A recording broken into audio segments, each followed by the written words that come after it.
시사톡 시시각각 김윤 국민의힘 서구을 당협위원장, 최용선 더불어민주당 싱크탱크 민주연구원 부원장 두 분 모셨습니다. 어서 오십시오. 안녕하세요. 조금 두 분을 맞이하는 저의 각오가 남다릅니다. 광복절이어서 그럴까요? 예. 네. 혹시 광복절 경축식을 보셨습니까?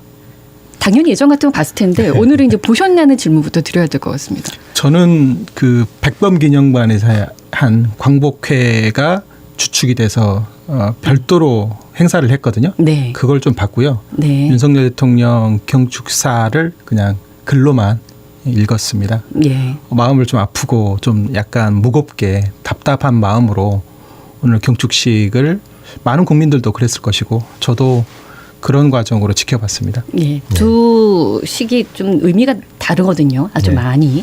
예, 위원장님 어떠셨어요? 아니, 많이 안타깝습니다.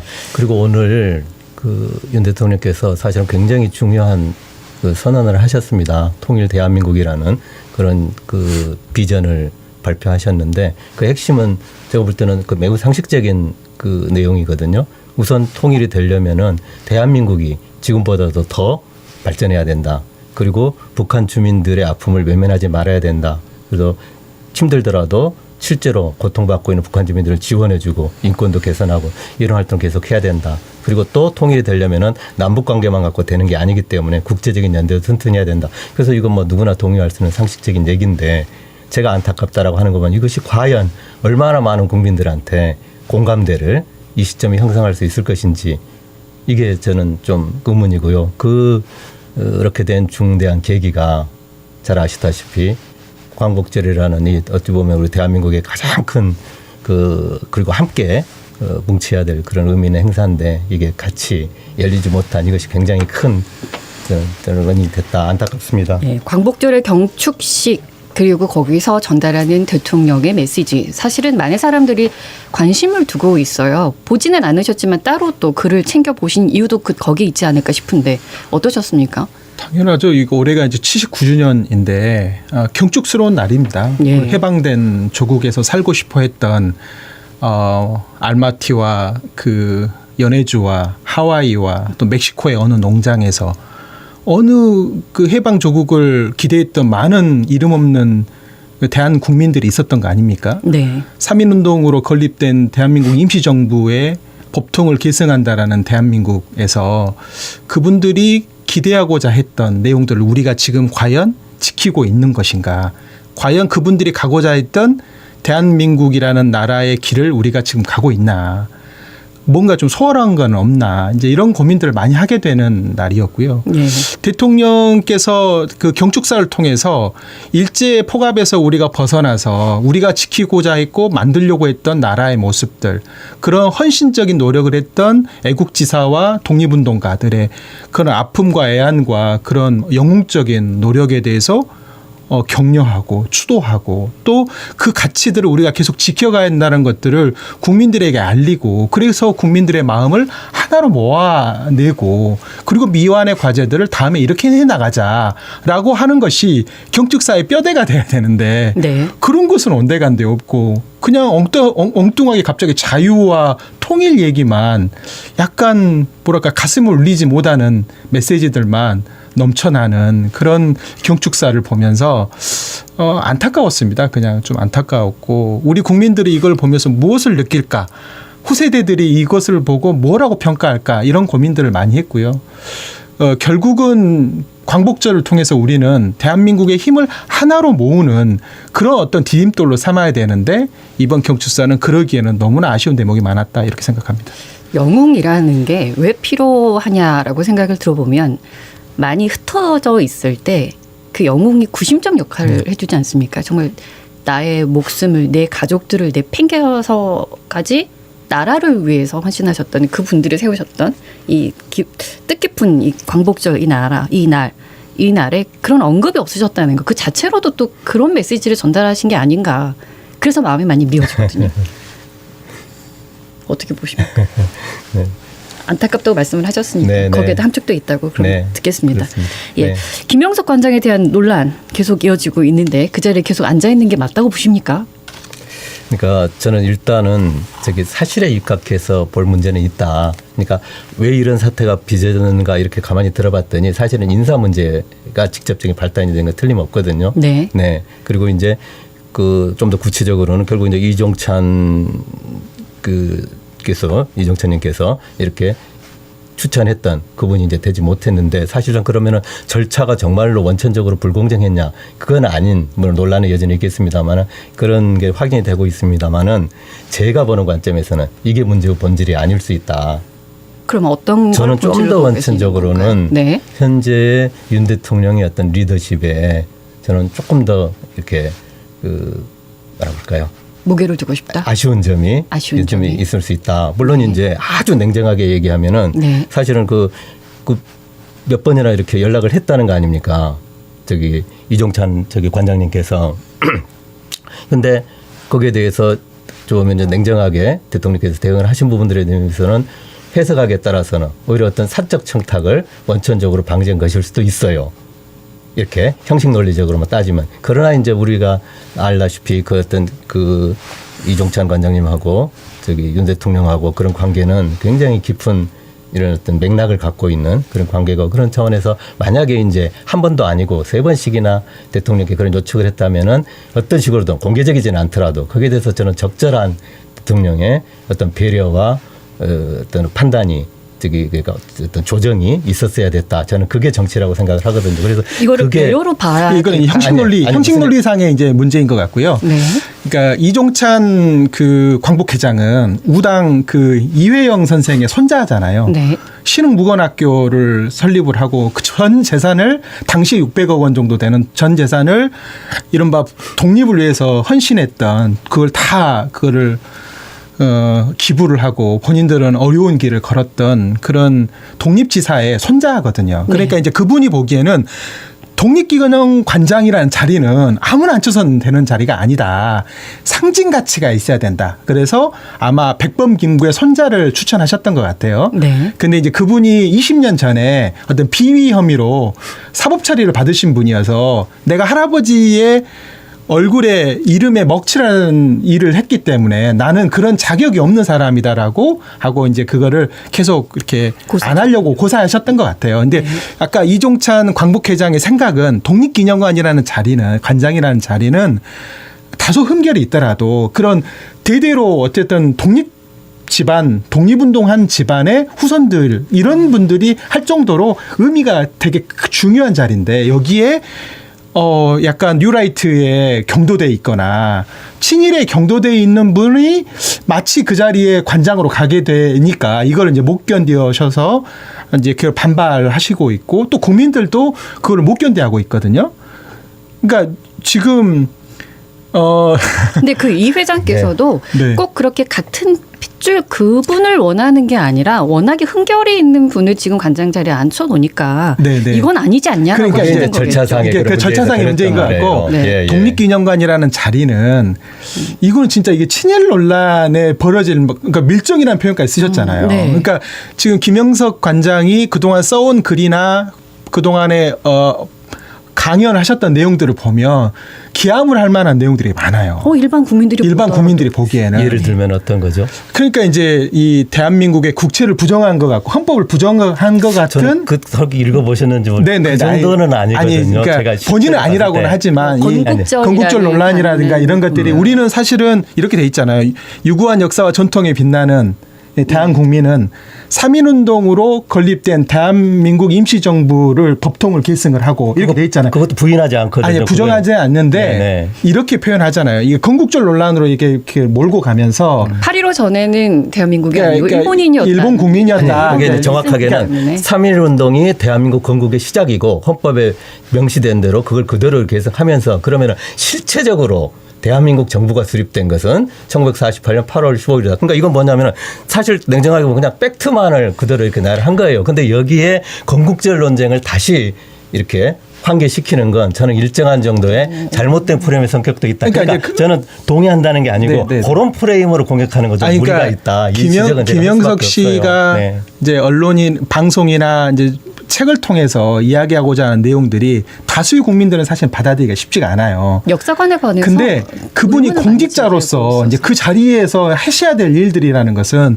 국민들에게 다 걸러지고 다 합의할 수 있는 내용들을 그것들을 계승하고 발전하고 그것들을 교육해서 우리 후대가 좋은 역사관을 갖도록 하게끔 만드는 그런 역할들을 하셔야 되는데 가령 백선엽이나 안익태에 대해서 재평가를 해야 되고 친일 민족사전에 올라온 사람들에 대해서 재평가를 해야 된다. 이렇게 얘기하셔버리면 가령 만주사관학교를 통해서 간도 특설대를 통해서 독립운동가들을 때려잡는데 선봉에 섰던 분을 친일 반민족 사전에 올려져 있는데 이거를 다시 검토해야겠다 이렇게 말씀을 하셔버리니까 이거는 이제 공직자들이 해야 될 저는 자세는 아니라고 보거든요. 역사학자들은 여러 역사적인 사실에 대해서 논박을 할 수가 있는데 공직자로서는 그분들이 그런 자리에 있기는 좀 적절하지 않다. 이제 이렇게 비판하는 것이죠. 저도 이제 결론은 사실상 네. 크게 이렇게 다르지는 않을 수 있을 것 같습니다. 그러니까 그러나 일단은 사실 규명 차원에서 그 양반을 일방적으로 친일이다. 무슨 뭐 뉴라이트다 이렇게 일방적으로 매도하는 건 그것은 조금 사실에서 벗어난다라는 지적은 제가 하는 거고요. 그러면 이제 더 중요한 건 과연 그럼에도 불구하고 그분이 가장 적합한 거냐 예, 저도 그 하는 부분들에 대해서는 저는 다른 자리도 아니고 독립기념관장이지 않습니까? 네. 그 부분은 오히려 일정한 정도의 그 엄혹한 시절을 이렇게 견디는 그런 어떤 독립운동가들의 그런 어떤 의견을 100번 존중하고 그렇게 하는 부분들이 저는 더 나을 거다 하는 의견은 제가 갖고 있는 거고 그런 대목에 좀. 근데 왜 윤 대통령은 꼭 반드시 김영석 관장이었어야만 할까요? 아니요. 윤 대통령하고는 직접적인 관계는 없는 거죠. 아까 절차상에 제가 말한 거죠. 제가. 예, 그런 거죠. 예. 근데 이제 그 제가가 나오기 전에 아까 제가 말씀드렸던 게 뭐냐면은 일본회 중에서 광복 회장님이 그런 식으로 근데 이제 또 하나는 노력을 한 부분들에 대해서 여러 자리에 이른바 뉴라이트 계열의 이제 학자로 분류되거나 네. 거기에서 활동하셨던 분들이 굉장히 지금 많은 자리에 지금 배치되고 있기 때문에 인사가 있었는데 다들 인사 참사라고 얘기할 만큼 아니, 이해가 안 되는 제가 일정한 프레임의 성격이 있습니다. 제가 이제 그 모든 인사가 다 그렇다고 보시는 대체로 건가요? 좀 그렇습니다. 예. 그게 이제 다 왜냐하면 그것은 사실은 그러면 정말로 객관적으로 어떤 발표된 글이나 논문이나 아니면 어디서 뭐 인터뷰나 이런 거 갖고 근거 있게 해야 되는데 네. 제가 볼 때는 싸잡아서 그냥 그렇게 하는 측면이 국방부 있거든요. 장관에 앉혔던 그것까지도 그러면 그냥 프레임이다라고 생각하시는 건가요? 거기는 저기 이랬던 무슨 친일이나 이런 프레임하고는 직접적인 상관은 없지 않습니다. 그러니까 오히려 그 저는 국방장관 문제는 저는 또 다른 맥락에서 사실은 지금 이제 저는 외교 안보가 이제 같은 패키지로 중요하지만은 저는 어떤 안보 못지않게 외교적 역량이라는 건 굉장히 전문적인 영역이고 넓은 시적 경험이 필요한데 그 대목에서 저는 최적임자냐 하는 어떤 문제 제기를 사실은 지난번 이제 신원식 국방부 장관 이번에 국가안보실장으로 내정된 신원식 국방부 장관이 주도했던 게 홍범도 장군을 일종의 폄훼하고 홍범도 장군 흉상을 없애려고 하고 재평가하게 만들고 그렇게 해서 사실은 역사 논란에 불을 지핀 분이시죠. 네. 근데 그분이 국방부 장관으로 가서 지금 육군사관학교에 있는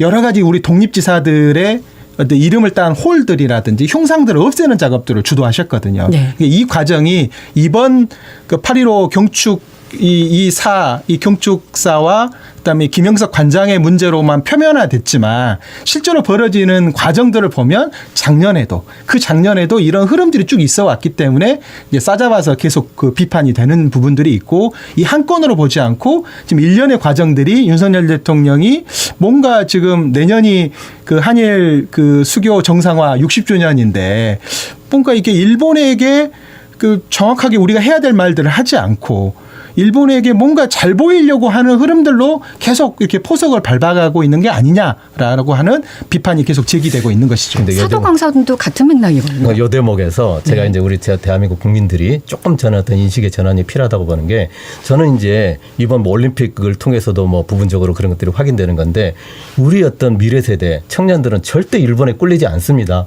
이미 지금 어떤 그 생각하는 어떤 수준이나 실력이 일본을 능가할 정도로 와 있습니다. 그러니까 이런 선상에서는 과거를 예를 들면 일본을 미화하거나 찬양하자 그 얘기가 아니고 오히려 진취적으로 제가 좀 더 당당하게 일본의 그런 문제들에 대해서 저는 얼마든지 유연하게 할 수도 있는데 옛날에 정말로 어렸던 시기에 그런 일때면 친일 반일 프레임 이 부분을 제가 볼 때는 너무 어거지로 고집하는 부분들은 제가 볼 때는 전체적인 대한민국의 미래지향적 발전에서 저는 조금 이제 그 진취적으로 그럼 생각할 때도 사도광산이 되지 않았다. 유네스코에 등재된 것도 문제가 없다고 보시는 건가요? 아니 그건 이제 일본 입장에서는 얼마든지 그건 이제 상대가 있는 거니까 일본 입장에서는 할 수는 있는 건데 우리가 그래서 우리나라 지속적으로 문제를 입장에서는? 제기했고 그게 어느 정도는 저기 그 이제 반영이 된 걸 전제로 해가지고 지금 아니 나간 근데 거야. 이제 요 대목은 이제 시간이 좀 지나면 다시 네. 역사적으로 평가를 받을 네. 건데 우리 외교부는 왜 일본 앞에서는 이렇게 작아지는가? 왜 바람보다도 먼저 눕는가? 이미 강제성이라는 것들이 분명히 있었음에도 불구하고 그것들을 그러니까 눈 감아주고 유네스코에 등재될 수 있게끔 어떻게 보면 프리패스가 될 수 있게끔 눈을 감아준 거잖아요. 그때 끌려갔던 우리나라 국민들이 얼마나 아니 그러니까 피눈물을 그건 흘리고 이제 있는데 저기 굉장히 외교부에서 제가 볼 때는 구체적인 노력을 많이 했는데 현재 도달한 어떤 그 합의의 수준이 제가 볼 때도 좀 이렇게 아쉽고 그 못 미친다는 거지 그걸 안 했다 이 사람들 원래 생각이 그런 거다 하는 부분들은 그건 제가 볼 때는 좀 지나치게 이렇게 매도하는 측면이 있다고 저는 여겨집니다. 예. 여기서 이거는 마무리 짓고 네. 드루킹 일당과 댓글을 조작했던 혐의로 유죄가 확정됐던 김경수 전 경남지사 이야기를 좀 해보겠습니다. 광복절을 맞아서 복권이 됐습니다. 김경수 본인은 어떻게 생각할까요? 만족스러우실까요? 본인이 페이스북에 글을 올리셨잖아요. 이제 나에게 뭔가 역할이 주어진다면 그 역할이 무엇인지를 고민하고 그것들을 구체적으로 실현할 수 있게끔 고민하는 그런 시간을 갖겠다고 하는 것이 어쨌든 정치적으로 복권이 됐다는 의미는 이게 정치인에게 이 정치를 못하게 하는 것은 정치적 사형 선고잖아요. 그렇죠. 근데 그 당시 정치를 할 수 있는 공간이 열렸기 때문에 본인이 어떤 기여를 할 것인지는 지금부터 연말까지 좀 고민하는 시간들을 구체적으로 갖지 않을까 이렇게 생각합니다. 예. 어떻게 그리고 본인이 보십니까? 정확하게 정치적 메시지를 냈더라고요. 네. 자기 복권에 대해서 반대하는 사람에 대해서도 경청하겠다. 이거 이제 명백한 정치 선언이거든요. 그리고 이 파장이 어떻게 전개될지는 사실 누구도 예. 100% 예측할 수 없지만은 분명한 것은 지금 더불어민주당 이재명 그 일극 체제에 분명히 변화는 오게 될 것이다. 그건 이제 그게 어느 정도 이제 그 진폭을 형성하게 될지는 좀 미지수입니다만 분명히 변화는 원래 온다. 의도했던 예. 거는 이 야권 분열이었다는데 사실 지금 이제 여권이 분열이 되고 있어서 아니 분열이라고 원래는 그건 사실은 아닌가? 두 가지가 네. 의미가 있었죠. 하나는 네. 본인이 수사했던 국가기관을 동원한 정치 공작과 댓글 사건, 여론 조작 사건을 주도했던 경찰청, 국정원, 사이버사, 조사본부, 기무사 여기에 관련자들을 다 본인이 수사하고 본인이 이번에 사면 복권을 다 했어요. 맞아요. 지난 한 3번에 걸쳐 가지고 이제 그 내용들의 마지막 정점에 있었던 분이 그 국정원장 하셨던 원세훈 국정원장까지 다 이제 자녀 형기도 다 면제시켜주고 다 하셨는데 이제 그거는 한편으로 보면 본인에게 가장 아킬레스건이었던 국정농단과 이런 국가기관을 동원한 댓글 조작 사건에 수사를 했던 사람으로서 보수에서 보면은 이제 그 수사의 원흉이잖아요. 네. 본인이 죄를 사해줌으로 인해서 그 사람들을 껴안을 수 있는 하나의 이제 명분을 이제 최대한 쌓았다. 이제 그런 측면이 있고. 포용하겠다. 이런 메시지. 김경수 이제 지사는 사실은 뭐 포용과 통합의 차원에서 하신다고 했지만 제가 궁극적으로 보기에는 윤석열 대통령은 어쨌든 김경수를 앞세워서 실질적으로는 보수 우파들의 지지를 받을 수 있는 정치 작업들을 다 하셨다고 생각했는데 네. 오히려 김경수 지사 건이 여당 내에서의 반발을 이렇게 일으키면서 그게 좀 많이 퇴색하긴 했지만 득점 포인트로는 저는 많이 하셨을 거라고 생각합니다. 아 정말 그렇게 보시는 네. 건가요? 아니, 실제가 그런 그렇습니까? 거죠. 아니 그러니까 그리고 김경수 전 지사의 가장 핵심적인 문제는 대한민국의 민주공화국의 근간 체제를 뒤흔든 그러니까 같은 예를 들면은 그 여론 조작이지만은 예를 들어서 뭐 원세훈이 한 사람은 규모와 질과 결과가 아니죠. 국가기관을 동원한 거냐? 압도적으로 다른 아니냐. 겁니다. 예. 그리고 중요한 것이 대법원에서 확정 판결이 난 거예요. 근데 지금도 본인이 마치 죄가 없는 것처럼 하는 부분들은 민주공화국에서 있을 수가 없는 거죠. 우선은. 예. 그래서 이런 측면들이 복합적으로 고려돼야 근데 됐다. 한동훈 대표는 반대 의견을 왜냐하면 직접 낸 건 아니지만 다수의 당원들이 다 반대하고 예, 그거를 표명을 네. 해가지고 네. 윤 대통령과 한동훈 대표 간에 다시 한번 이제 부류붙는 이런 바로 봉합이 됐죠. 봉합이 됐다고 보십니까? 된 겁니다. 어떻게 예. 됐습니까? 아니 그러니까 의견은 다수의 당원들이 반대하고 본인도 네. 원칙적으로 잘못된 거다 했으니까 의견 표명은 당연히 해야죠.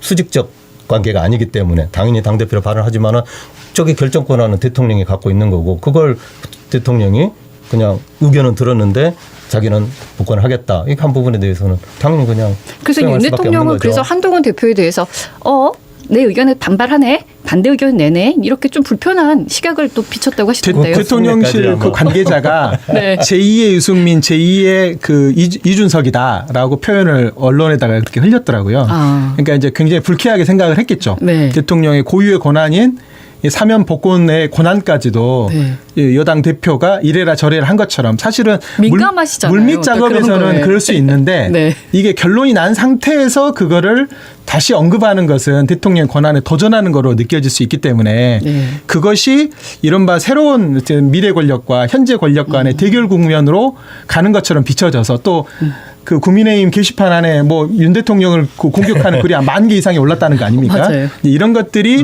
미래 권력으로 점점점 힘의 균형추가 옮겨져 가는 것으로 비춰질 수 있기 때문에 대통령실에서는 굉장히 불쾌해하고 있는 것 같다.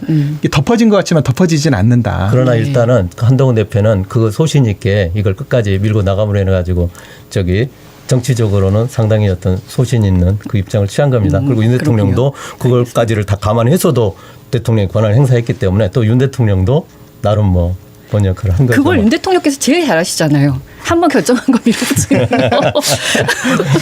민주당 전당대회 이제 거의 마무리 단계. 네. 예, 이번 주 지나고 나면 이제 다음 주에 모든 뚜껑이 열릴 건데 일요일 최종 당대표 최고위원 선출이라고 했습니다. 뭐 어떻게 예견하십니까? 궁금합니다. 예. 지금 큰 흐름에 어떤 변화는 없을 것 같아요. 그러니까 뭔가 이렇게 구도가 잡혀지지 않은 상태로 이재명 대표와 같이 차기 민주정부를 구성할 수 있는 드림팀이 누구냐, 거기서 이제 제일 잘할 사람이 누구냐, 이런 것들을 선택하는 구조로 지금까지 끌고 왔기 때문에 네. 거기서 큰 변화 없이 이대로 갈 것 같고요. 다만 이제 우리 지역에서 보면 민영배 의원이 후보가 이제 최고위원에 도전했는데 광주 전남의 바람과는 달리 기대가 이렇게 썩 이렇게 긍정적이지 않은 상태로 갈 것으로 보여지기 때문에 네.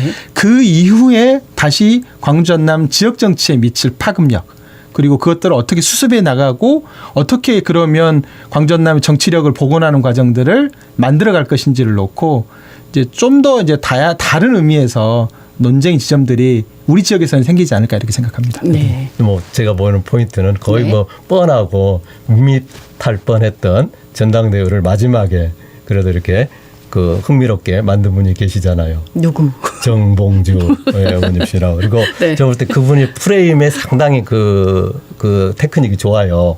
근데 이번에 명팔이라고 하는 그 프레임을 하나 탁 던진 건 저 양반이 저건 상당히 좀 리스키한데, 그리고 제가 아는 그 정봉주 의원은 꾀가 많으신 양반이라 네. 절대로 생각 없이 즉흥적으로 하질 않아요. 이거 분명히 이제 일정한 맥락 속에서 그 상당히 위험한 화두를 던졌는데, 아까 밖에서는 김경수, 안에서는 이제 제가 볼 때는 저기 최고위원 5명 안에는 들어갈 가능성이 높겠죠. 지금은 높아 보입니다. 저는 본인이 그걸 전제로 해서 네. 그런다고 했을 때 과연 정봉주 의원이 어떤 활약을 펼칠지 그것도 이제 사뭇 네. 이렇게 흥미롭습니다. 기술적인 면이 좀 좋다라는 생각까지.